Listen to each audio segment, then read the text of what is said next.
America has long been at war with the Mexican cartels who have consistently littered their country with fentanyl. However, consistent jurisdictional problems have often made it difficult for America to tackle the real challenge in Mexico. Yet, it would seem that is about to change with rumored sightings of cartel drones trying to take out one of America's biggest gas platforms. Could this be the beginning of the end for the cartels? How will a potential United States retaliation affect its diplomatic relations with Mexico? Join us as we discuss the cartel's brazen attempt at a drone strike on a United States gas platform. Over the years, the tension between the United States and Mexico has grown stronger, and it doesn't seem to get any better. While both countries seem to have tried their best at reaching a compromise that suits both parties, the United States seems to be at the receiving end of the short stick. Although it is difficult to imagine that two countries split by a fence are at each other's throats over a jurisdictional dispute, the continuous fearing of opioids from Mexico to the United States, which has resulted in the death of many, cannot be overlooked. While the Mexican government has had a serious go at solving the cartel puzzle they have been faced with over the years, they have consistently visibly come up short. Unlike the United States, which does not negotiate with terrorists and just strategically takes them out instead, the Mexican government has tried diplomacy or negotiation, if you will, as a tool to convince the cartels that peace is an option. But that doesn't seem to work either. As the years rolled by, the cartels have gotten even bigger and braver in Mexico, consciously taking on the police force in their country at any chance they get.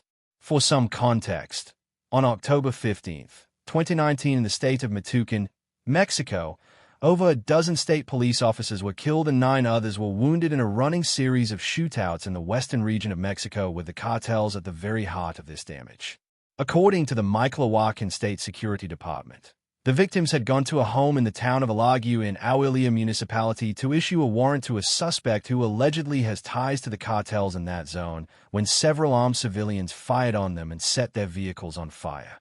While the federal public security reported that 14 officers were killed in the firefight, its Michoacán state counterpart reported 1 fewer confirmed death.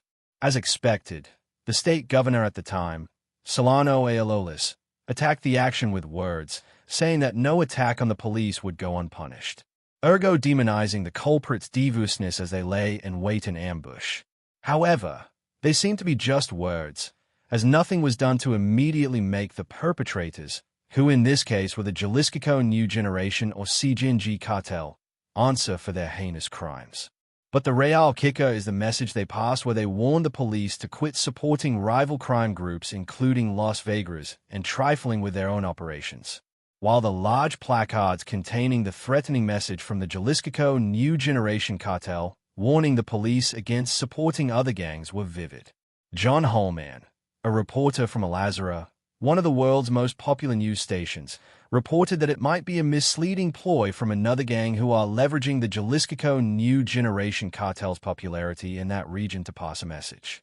As the years rolled by, the cartels have grown stronger and braver, willing to expand into new territories, including the United States, and hoping to dominate parts of the country with their opioids.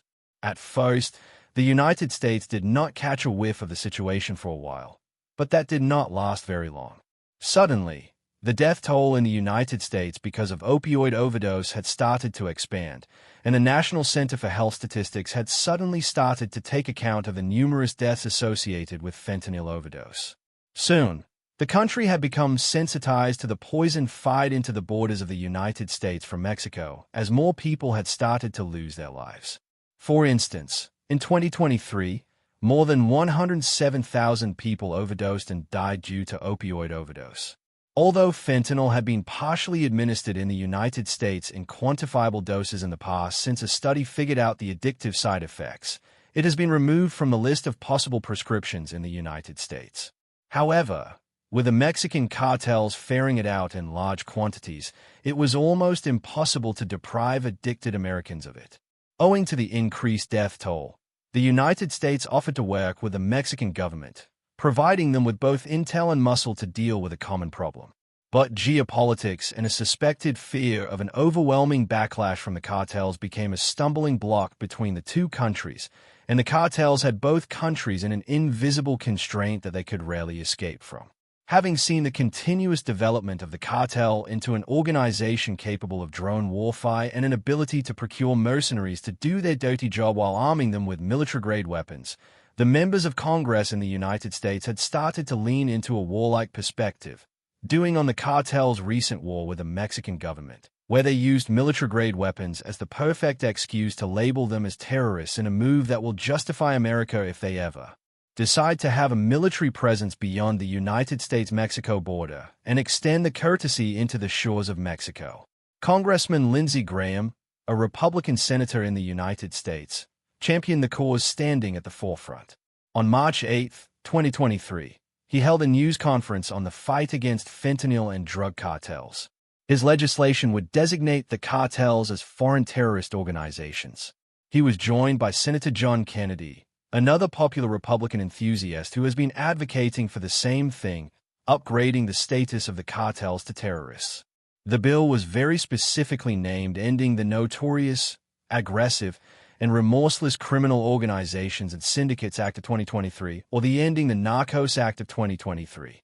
It featured 9 specific opioid cartels which were meant to be blacklisted and treated as foreign terrorist organizations. These cartels included the Sinaloa Cartel, Jalisco New Generation Cartel, Gulf Cartel, Los Zetas Cartel, Northeast Cartel, Juarez Cartel, Tijuana Cartel, Beltran Leyva Cartel, and Def Familia Mexicana, also known as the Knight Templar Cartel. While military presence in Mexico was a byproduct of upgrading the status of these cartels into foreign terrorists, it also entailed details that made their lives and operations harder, almost impossible. What better way to stop any organization from running, criminal or not, than by stifling their money? The cartels were obviously making billions of dollars, ergo sending fentanyl and illicit drugs into the United States, where it is killing our citizens by the thousands. Designating these cartels as foreign terrorist organizations was supposed to be the game share. This way the United States government could use the tools of the International Emergency Economic Powers Act, popularly called the EA, to regulate its economic transactions, meaning it could freeze its accounts or assets that make transactions possible. That we will put the cartels in our crosshairs and go after those who provide material support to them, including the Chinese entities who send them chemicals to produce these poisons. The designation of Mexican drug cartels as foreign terrorist organizations is a first step in the major policy changes we need to combat this evil, reiterated Lindsey Graham, who was allen for direct actions that throw all jurisdictional cautions to the wind. The bill portrayed a necessity to dismantle and disincentivize Mexico's cartels in every way possible, which offers the United States intelligence more tools to use in putting the cartels and their network of support in jeopardy, especially the Chinese firms that send the chemicals with which they produce their fentanyl. Although his proposition was validly run through the House, expressing concern for the safety of the United States, its citizens, and its pride, the United States government was not inclined towards granting assent to such a bill, as it could trigger a chain of jurisdictional problems that could cascade into something more sinister. Following the United States government's refusal to pass Senator Lindsey Graham's bill into law in 2023, despite the support he had in Congress, cartels across the Latin American demographic grew richer, bolder, and more armed than they used to be, with tools to fight aerial warfare, including RPGs and unmanned aerial vehicles like drones, which they fit a bomb in and aim at their targets. Fast forward to October 30th, 2024. A United States Marine Corps veteran was shot dead by cartel-hired gunmen in Mexico, and his name was Nicholas Quetz. It is safe to say that it was the first time that the cartels grew ever so bold as to take the life of an American, despite the heavy-handed military response that could come with it. Could it be that the jurisdictional impasse that stops the United States from infiltrating Mexico has strengthened their resolve? Nicholas Quetz was shot to death on October 18, 2024, near a gas station between the towns of Alta and Caborca in the border state of Sonora. Local media reported that Quetz was traveling to the beach resort of Puerto Pasco, also known as Rocky Point, at the time of the attack. His vehicle may have passed a cartel roadway checkpoint just before he was terminated. However, the greatest talking point was the fact that he was not even posing a threat, which suggests the possibility that he might have been killed for sport. Although there is no evidence of how he was killed or the strategy behind it, The victim's family had consistently reiterated that he was not a part of the cartel, but he was a protector with a wide circle of friends. Ergo, dying at the hands of the cartel unprovoked at the age of 31 was enough to trigger a reaction from the United States. The conditions were nigh perfect. He wasn't the average American citizen. He was a decorated war hero who had been deployed to countries around the world, including Australia and nations in Southeast Asia. It was almost widely known that there was no coming back from this for the cartels, regardless of which one was involved in murdering a United States hero. In a turn of events, the prosecutor first did its due diligence to identify the Honduran suspect. Like the other suspects, was not identified by his full name and had an outstanding warrant from Honduras Presidential Honor Guard. It wasn't too hard to connect the dots since it wasn't out of character for Mexican cartels to hire former military members, some of whom even had gang affiliations from their countries, into their fold. Prosecutors said they had also arrested 2 other suspects in the killing of Quits. One was identified as a Delta, a gang that works for the Chapitos, a faction of the Sinaloa drug cartel. One of the gangs that Senator Lindsey Graham was hell-bent on upgrading to a foreign terrorist organization. Although they remain in the hunt for the real perpetrator, working numerous angles and creating different scenarios that could lead to the real killer, they have yet to come out with a defined name as the culprit who committed the crime. However, it hasn't stopped there. The cartel seems to be on a rampage, getting hit after hit against the United States while they stay protected by the jurisdictional laws that make them untouchable for the United States as long as they are operating on Mexican soil. Into January 2025, when the United States switched up the rules and finally decided to onboard Senator Lindsey Graham's suggestion in 2023, especially as a part of the Trump administration's Make America Great Again campaign. It would seem the United States had had enough and is willing to up the ante, declaring war on cartels across the world, especially the Latin American-based ones like the Sinaloa of Mexico, the Tren de Aragua of Venezuela, and the Mara Salvatrucha. On January 20th, 2020, the White House released a statement designating opioid-dealing cartels and other violent organizations as foreign terrorist organizations. Owing to numerous jurisdictional rules, it was underlined as a process rather than an over-the-top approach to a quick fix for a problem that has existed for decades. This order creates a process by which certain international cartels and other organizations will be designated as foreign terrorist organizations, consistent with Section 219 of the Immigration and Nationality Act, which gives authority to the Secretary of State the ability to designate an organization as a foreign terrorist organization or specially designated global terrorist, which is consistent with the International Emergency Economic Powers Act, popularly called the EA. In conjunction with the Executive Order of September 23, 2001, which allows the state to block property and prohibit transactions of persons of who commits or threaten to commit or support terrorism. The cartels, which have often engaged in a campaign of violence, terror, and all sorts of asymmetric warfare, have now been put in the crosshairs and might be crossing the lines of terrorism with the new rules now put in place. The cartels functionally control through a campaign of assassination, terror, sexual misconduct, and brute force nearly all illegal traffic across the southern border of the United States. While the Mexican government has often reiterated that the cartels have no total control of certain demographics in Mexico, intelligence in the United States suggests that in certain portions of Mexico, they function as quasi-governmental entities controlling nearly all aspects of society, ranging from getting protection money from surrounding shop owners, especially in Michoacán, to forcefully conscripting underage children into their guerrillas and in their well-trained army of mercenaries. Having conducted proper research into these cartels, President Donald Trump declared a national emergency under the International Emergency Economic Powers Act, popularly called the EA, to deal with those threats. On June 19, 2025, the United States Treasury authorities applied sanctions to 5 leaders of Mexico's notorious Jalisco New Generation Cartel. The U.S. Treasury Department's Office of Foreign Assets Control, OFAC, targeted the assets of Jalisco New Generation Cartel leader Ruben Oguera Cervantes, who is also known as El Mencho, and 3 of his top lieutenants along with Ricardo Ruiz, a Jalisco New Generation Cartel commander who has been implicated in high-profile murders in Mexico for more than a decade. The United States had finally turned up the heat, and the Mexican cartels have now begun to feel it. And this time, there are intelligent speculations that the cartels are planning a drone attack on one of the United States gas platforms on the Black Sea.